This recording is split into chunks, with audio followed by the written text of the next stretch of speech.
مسلم شریف میں ابو ہریرہ نام سے روایت ہے کہ الصلوات الخمس والجمعۃ الی الجمعۃ ورمضان الی رمضان مکفرات ما بینہن اذا اجتنبت الکبائر.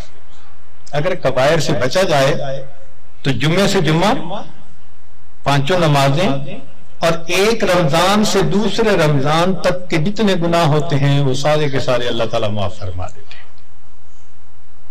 چنانچہ کنز العمال میں لکھا ہے کہ اذا سلمت الجمعہ تو سلمت الایام. جمعہ اگر اچھے انداز سے کسی نے گزار لیا تو باقی دن بھی اس کے اچھے گزر جائیں گے. وَإِذَا سَلِمَ رَمَضَانُ سَلِمَتِ السَّنَةُ.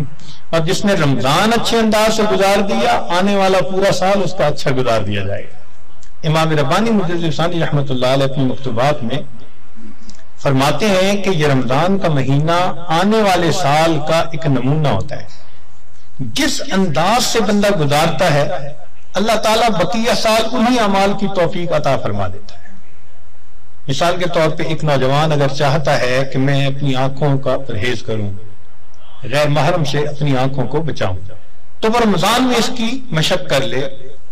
اگر پورا رمضان غیر محرم سے نظر بچا لی بقیہ پورا سال اللہ اس کو توفیق عطا فرما دے گا. آپ پورا رمضان تہجد کی پابندی کر لیجئے، تلاوت کی، اعمال کی پابندی کر لیجئے، اور پھر دیکھیے بقیہ پورا سال وہ کام کس طرح آسان ہو جاتے ہیں. اللہ تعالیٰ توفیق دے دیتے ہیں اس بندے کو. اس لیے ہمارے اکابر رمضان کو بہت اہتمام کے ساتھ گزارتے تھے. بلکہ بخاری شریف کی روایت ہے کہ ایک صحابیہ حج پہ جانا چاہتی تھی، خاوند نے نہ کر دی. پوچھا بھی کیوں؟ اس نے کہا سواری نہیں ہے. اس نے کہا فلاں اونٹ تو ہے. اس نے کہا وہ میں نے صدقے کی نیت کر لی، اب وہ میرا نہیں، وہ اللہ کا ہے، اب میں تمہیں نہیں لے کے جا سکتا. خاموش ہو گئی. خاوند جب حج کر کے واپس آیا تو وہ عورت نبی الاسلام کی خدمت میں حاضر ہوئی. اے اللہ کے حبیب صلی اللہ علیہ وسلم، میرا بڑا جی چاہتا تھا میں حج کروں، مگر میرے خاوند نے کہا کہ سواری نہیں، اور میں نے صدقے کا اونٹ تھا بتایا تو اس نے کہا میں اس کو نہیں استعمال کر سکتا. تو نبی علیہ السلام نے پہلے تو خاوند کو سمجھایا کہ دیکھو یہ حج کا عمل بھی اللہ کے راستے میں جانے والا عمل تھا. تم اگر اس اونٹ پر اس کو یہ حج کروا دیتے تو اس میں کوئی حرج نہیں تھا، مگر ساتھ ہی یہ فرما دیا اس عورت کو کہ اچھا اب تم رمضان میں عمرہ کر لینا، اللہ تعالیٰ تمہیں میرے ساتھ حج کرنے کا ثواب عطا فرمائے گا. یہ بخاری شریف کی روایت. تو رمضان مبارک کو اللہ رب العزت نے ایسی فضیلت عطا فرمائی. چنانچہ کنز العمال میں ہے کہ اذا کان اول لیلۃ من شہر رمضان صفدت الشیاطین ومردت الجن. کہ جب رمضان کی پہلی رات آتی ہے تو شیاطین، سرکش جن، ان کو قید کر دیا جاتا ہے، باندھ دیا جاتا ہے. خبردار میرے پیارے حبیب صلی اللہ علیہ وسلم کے امتیوں کے روزوں کو تم خراب نہ کر سکو تو شیاطین کو باندھ دیا جاتا ہے. وغلقت ابواب النار فلم یفتح منها باب. جہنم کے سارے دروازے بند کر دیے جاتے ہیں، پورا رمضان بند رہتے ہیں. وفتحت ابواب الجنت فلم یغلق منها باب. اور جنت کے سارے دروازے کھول دیے جاتے ہیں اور ان دروازوں کو پورا مہینہ بند نہیں کیا جاتا. سبحان اللہ. اللہ رب العزت اس مہینے میں جنت کی سیل لگاتے ہیں. وَيُنَادِي مُنَادٍ كُلَّ لَيْلَةٍ. اور ایک ندا دینے والا فرشتہ ہر رات یہ ندا دیتا ہے، یا باغی الخیر اقبل. اے نیکی کے متلاشی آگے بڑھ. ابتغاء سے ہے یہ لفظ باغی الخیر. وَيَا بَاغِيَ الشَّرِّ اقصر. برائی کے تلاش کرنے والے تھم جا، رک جا. وَلِلَّهِ عُتَقَاءً مِّنَ النَّارِ وَذَلِكَ كُلَّ لَيْلَةٍ. ہر رات میں اللہ تعالیٰ جہنم سے جہنمیوں کو بری فرما دیتے ہیں. اب یہاں طالب علم کے ذہن میں ایک سوال پیدا ہوتا ہے کہ رمضان مبارک میں شیاطین تو قید ہو گئے، پھر کیوں برائیاں ہوتی ہیں، غفلتیں ہوتی ہیں؟ تو علماء نے اس کے کئی جواب دیے. ایک جواب تو انہوں نے دیا ابھی بڑے شیاطین تو قید ہو گئے، اب چھوٹے شتونگڑے بھی تو ہیں، اور ہم اتنے غافل کہ شتونگڑے ہی کام دکھا جاتے ہیں. دوسرا علماء نے یہ کہا کہ شیطان کی وجہ سے نفس کے اندر اتنی خباثت آ جاتی ہے کہ شیطان اگر باندھ بھی دیا جاتا ہے تو نفس اس کا کارندہ بنا رہتا ہے، وہ انسان کو گناہوں پر اکسائے رکھتا ہے. یا برے دوست ہوتے ہیں، یار بد، ان کی وجہ سے انسان رمضان میں بھی نیکی پر نہیں آتا.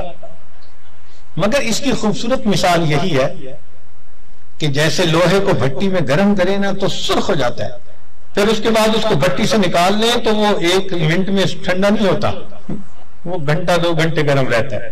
تو شیطان نے انسان کو گناہوں کی بھٹی میں اتنا گرما دیا ہوتا ہے کہ ان لوگوں کے لیے رمضان کا مہینہ آ بھی جاتا ہے تو وہ گرمی اسی طرح موجود رہتی ہے. نبی علیہ السلام نے ارشاد فرمایا من وافق موتہ عند القضاء رمضان دخل الجنہ، جس بندے کو رمضان المبارک کے اندر موت آ گئی اللہ تعالیٰ اس کو جنت کے اندر داخل فرما دیتے ہیں. سیدہ عائشہ صدیقہ رضی اللہ تعالیٰ عنہ فرماتی ہیں کہ کان رسول اللہ صلی اللہ علیہ وسلم یجتہد فی رمضان ما لا یجتہد فی غیرہ، مسلم شریف کی روایت کہ رمضان المبارک میں نبی علیہ السلام عبادات میں اتنی محنت فرماتے تھے، مشقت اٹھاتے تھے کہ رمضان کے علاوہ کسی اور مہینے میں اس قدر محنت نہیں فرماتے تھے. اس سے معلوم ہوا کہ خاص اہتمام فرماتے تھے اس مہینے. ایک اور روایت ہے بہقی کی، سیدہ عائشہ صدیقہ عنہا فرماتی ہیں کہ کان رسول اللہ صلی اللہ علیہ وسلم اذا دخل رمضان، کہ جب رمضان کا مہینہ آتا تھا شد میں ازارہ ہو، نبی علیہ السلام اپنی تہبند کو کس کے باندھ لیتے تھے. ثم لم یأت فراشہ حتی ینصلخ، پھر پورا مہینہ گزرنے تک اپنے بستر پر واپس نہیں آیا کرتے تھے. اللہ اکبر کبیرہ. اس لیے کہ وہ رمضان کی برکات سے واقف تھے، جانتے تھے. بہقی کی شریف کی ایک اور روایت ہے کان اذا دخل رمضان تغیر لونہ، کہ جب رمضان کا مہینہ آتا تھا نبی علیہ السلام کا چہرے کا رنگ بدل جاتا تھا.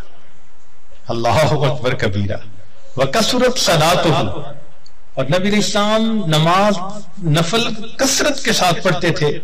وابتہل فی الدعاء واشفق لونہ، اور اپنی دعا میں اتنے اللہ کے سامنے عاجزی کرتے تھے کہ آپ صلی اللہ علیہ وسلم کا چہرہ انور سرخ ہو جایا کرتا تھا. اللہ اکبر. چنانچہ ایک حدیث مبارکہ میں ہے، سلمان فارسی رضی اللہ عنہ اس کی روایت فرماتے ہیں کہ خطبنا رسول اللہ صلی اللہ علیہ وسلم فی آخر یوم من شعبان فقال، نبی السلام نے فرمایا یا ایھا الناس قد اضلکم شہر عظیم مبارک، اے لوگو تمہارے اوپر ایک بڑا مہینہ برکت والا آ گیا ہے. شہر فیہ لیلۃ خیر من الف شہر، ایسا مہینہ کہ جس میں ایک رات ہے جو 1000 مہینوں کی عبادت سے بھی زیادہ افضل ہے. شہر جعل اللہ صیامہ فریضہ، ایک ایسا مہینہ جس کے روزے کو اللہ رب العزت نے فرض فرمایا. وقیام لیلہ تطوعا، اور رات کے قیام کو اللہ نے اپنے قرب کا ذریعہ بنایا. من تقرب فیہ بخصلۃ من الخیر کان کمن ادى فریضۃ فیما سوا، جس کے رمضان میں نفل عمل کیا ایسے اجر ملے گا جیسے رمضان کے علاوہ اس نے کسی فرض کے اوپر عمل کیا تھا.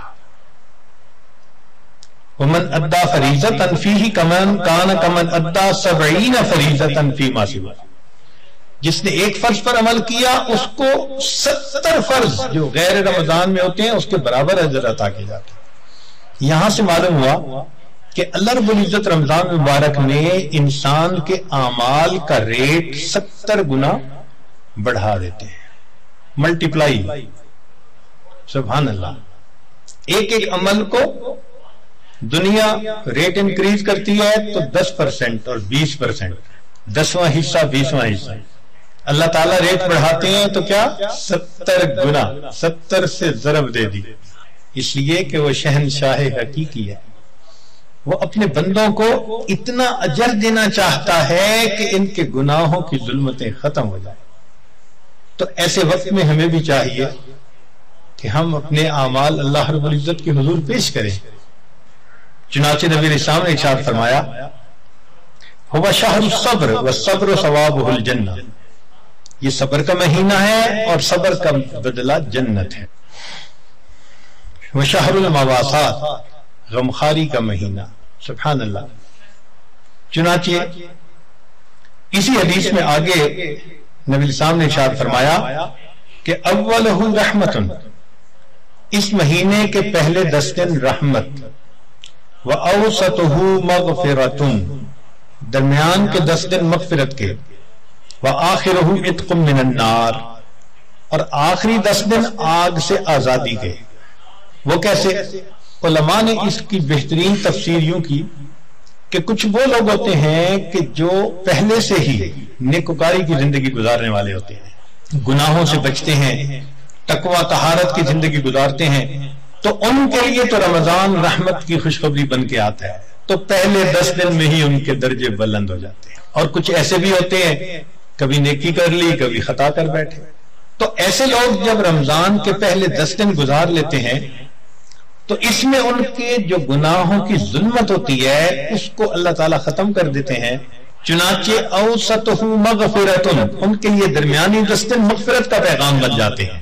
اور کچھ بہت زیادہ غفلت میں رہنے والے، اگر 10 دن سے ان کا کام نہیں بنا تو 20 دن سے ان کا کام بن جاتا ہے. چنانچہ جب 20 دن کی برکتیں ان کے دل کو دھو دیتی ہیں تو آخرہ عتق من النار، آخری اشرہ ان کے لیے بھی آگ سے آزادی کا اشرہ بن جاتا ہے. معلوم ہوا کہ اس مہینے میں تھوڑا غافل ہو یا زیادہ غافل، ہر بندے کی مغفرت کا اللہ تعالیٰ انتظام فرماتے ہیں. ہاں بندے کو کوشش کرنی چاہیے. اگر کوئی آدمی خود ہی بے توجہ بن کر زندگی گزارے اور رمضان کا احترام ہی نہ کرے تو وہ تو پھر اپنا قصور ہے نا. ورنہ یہ اس کو احساس ہو گیا کہ مجھے رمضان مبارک کے اس مہینے میں اللہ کا قرب حاصل کرنا ہے، اس مہینے کی برکتیں اتنی ہیں کہ ایک لمحے کی برکت انسان کو ولی بنانے کے لیے کافی ہے. امام ربانی مجدد ثانی رحمۃ اللہ علیہ فرماتے ہیں مکتوبات میں کہ اے کاش پورے سال کی برکتوں کو رمضان المبارک کی برکتوں کے ساتھ وہ نسبت ہوتی جو ایک دریا کو سمندر کے ساتھ ہوتی ہے، مگر وہ بھی نہیں ہے. اس مہینے کی برکتیں اتنی زیادہ ہیں، اللہ اکبر کبیرہ. چنانچہ نبی علیہ السلام نے ارشاد فرمایا کہ وَاسْتَكْثِرُوا فِيهِ مِنْ 4 خصال، 4 اعمال اس مہینے میں زیادہ کرو. خصلتین ترضون بهما ربکم وخصلتین لا غناء بکم عنہما، 2 عمل تو ایسے ہیں کہ جن سے تم اپنے رب کو راضی کرو، اور 2 عمل ایسے ہیں کہ تمہیں اس کے سوا چارہ ہی نہیں، مجبوری ہے تمہاری.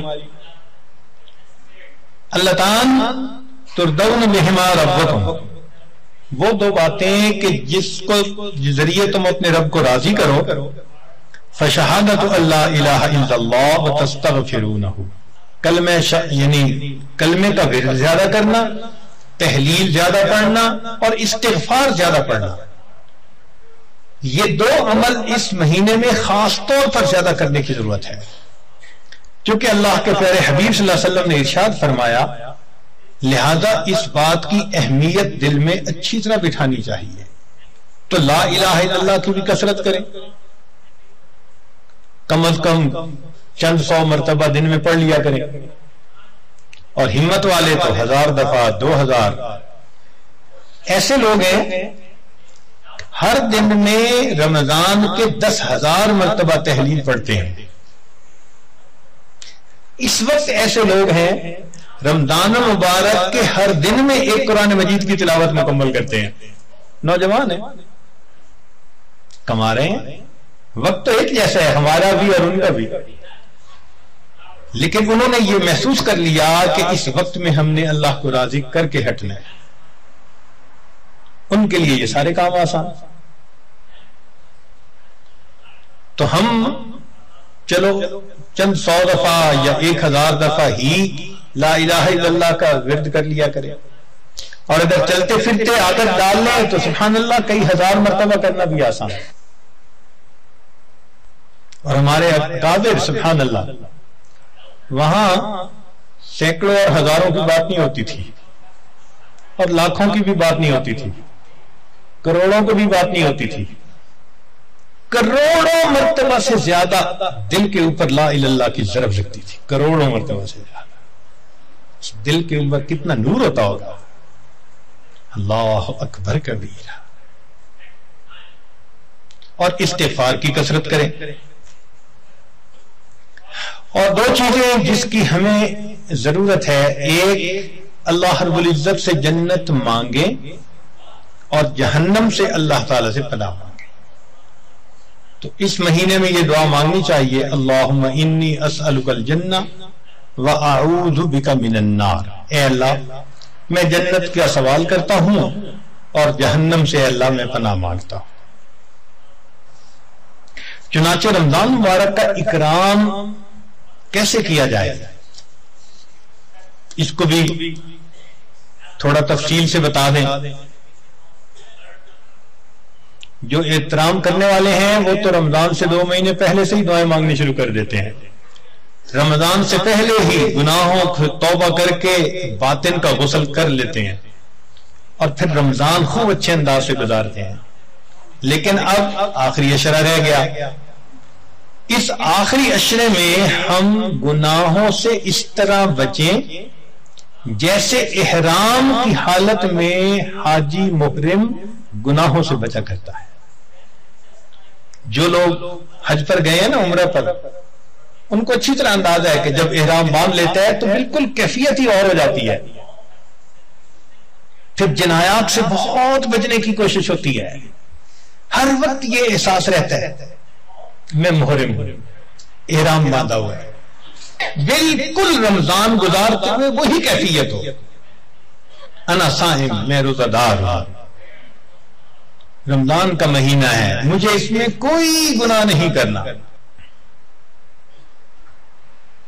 چلتے پھرتے لا الہ الا اللہ کا ورد رکھیں اور کبھی کبھی پورا کلمہ بھی پڑھیں, لا الہ الا اللہ محمد رسول اللہ. جتنا ممکن ہو سکے قرآن مجید کی تلاوت کریں, حتیٰ کہ 2-3 منٹ بھی اگر خالی ہیں تو اس کو خالی نہ گزرنے دیں. قرآن پاک دیکھ کر پڑھ لیں, اور اگر قرآن پاک پاس نہیں یا وضو نہیں تو جو صورتیں یاد ہیں کم از کم وہی پڑھ لیں. حسب استطاعت رمضان مبارک میں صدقہ و خیرات زیادہ کریں. سیدہ عائشہ صدیقہ عنہا فرماتی ہیں کہ نبی علیہ الصلوۃ والسلام رمضان مبارک میں اپنے دونوں ہاتھ صدقے لیے کھول دیا کرتے تھے. جیسے تیز ہوا چلتی ہے اس طرح نبی علیہ الصلوۃ والسلام صدقہ پانی, اللہ کے راہ پانی کی طرح پیسہ بہا دیتے تھے. تو صدقہ و خیرات زیادہ کرنا. وعظ و نصیحت کی محفل میں روز بیٹھیں, کہیں فجر کے بعد ہوتی ہے, کہیں تراویح کے بعد ہوتی ہے, اور آخری عشرے کا سنت اعتکاف اگر نصیب ہو تو سبحان اللہ. معتکف کی حالت ایسی ہی ہوتی ہے کہ جیسے کسی کو منانے کے لیے اس کے دروازے کی چوکھٹ کو پکڑ کے بیٹھ جائے, اگر تو در نہ کھولے گا تو میں بھی در نہ چھوڑوں گا. بس نیت کر لے کہ اے رب کریم آپ کو مجھے منا کے اٹھنا ہے. واقعی دیکھا ہم نے محبت میں ایسے ہوتا ہے, اگر کبھی کوئی محبوب ناراض ہو لوگ قدموں میں بیٹھ جاتے ہیں. بیٹے سے باپ خفا ہو آپ کے قدموں میں بیٹھ جاتے ہیں, ابو جب تک آپ راضی نہیں ہوں گے میں قدموں میں سے نہیں اٹھوں گا. سبحان اللہ. یہی مومن کا حال ہونا چاہیے. اے کریم تیرے در پر آ کر بیٹھ گئے ہیں,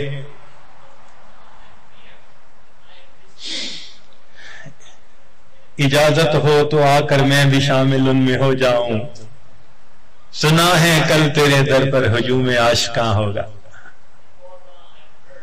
عشق محبت والے 10 دن فارغ کرتے ہیں اللہ کے سامنے، دن رات عبادت میں گزارنے کی کوشش کرتے ہیں، اور دعاؤں میں پھر انسان خوب عاجزی اور زاری کرے۔ اس طرح رمضان مبارک کی قدردانی کیجیے۔